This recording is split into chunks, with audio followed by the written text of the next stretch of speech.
अस्सलाम वालेकुम दोस्तों, जैसे आपको पता कि पाकिस्तान और भारत के दरमियान T20 वर्ल्ड कप का एक बड़ा मुकाबला शुरू होने में कुछ घंटे बाकी हैं। उस मैच के लिए पाकिस्तान क्रिकेट टीम की प्लेइंग 11 सामने आ चुकी है। तो वो कौन से खुश नसीब 11 खिलाड़ी होंगे जो कि पाकिस्तान क्रिकेट टीम की जन्म से खेलेंगे, इंडिया के खिलाफ खेलेंगे।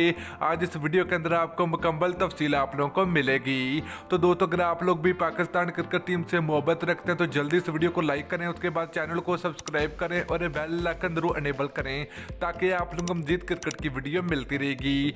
तो दोस्तों, जैसे आपको पता है कि पाकिस्तान और भारत के दरमियान ये जो मैच होता है, इस मैच के लिए पूरी दुनिया इंतज़ार करती है, क्रिकेट फैंस इंतज़ार करते हैं। मगर अब इंतज़ार करने की ज़रूरत नहीं है क्योंकि ये मैच शुरू होने में अभी कुछ घंटे दूरी पे है और एक बड़ा मुकाबला देखने को मिलेगा क्रिकेट फैंस को।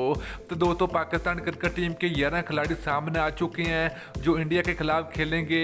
इंशाल्लाह ये पाकिस्तान क्रिकेट टीम मैच जीतेगी और इंशाल्लाह ये Pakistan team T20 world cup भी जीतेगी। तो प्लेइंग 11 की दोस्तों अगर बात करें तो बाबर आजम होंगे नंबर 1 पर। नंबर 2 की बात करें तो विकेट कीपर मोहम्मद रजवान होंगे।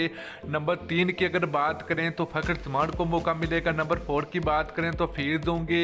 नंबर 5 की बात करें तो शुएब मलिक होंगे। नंबर 6 की बात करें तो हैदर अली होंगे। नंबर 7 की बात करें तो वाइस कैप्टन शादाब खान होंगे। नंबर 8 की बात करें तो हमाद वसीम होंगे। नंबर 9 की बात करें तो हसन अली होंगे और नंबर 10 की बात करें तो आरस रऊफ होंगे और नंबर 11 की बात करें तो शहनशाह फरीदी होंगे। तो दोस्तों 3 फास्ट बॉलर को खिलाया जाएगा, 2 स्पिन बॉलर होंगे। और दोस्तों, पाकिस्तान क्रिकेट टीम का ये जो बड़ा मुकाबला होगा इंशाल्लाह ये पाकिस्तान टीम जीतेगी क्योंकि अभी तक Pakistan team T20 world cup में कोई भी मुकाबला इंडिया से जीत नहीं पाई। तो इंशाल्लाह ये मैच जीतेगी।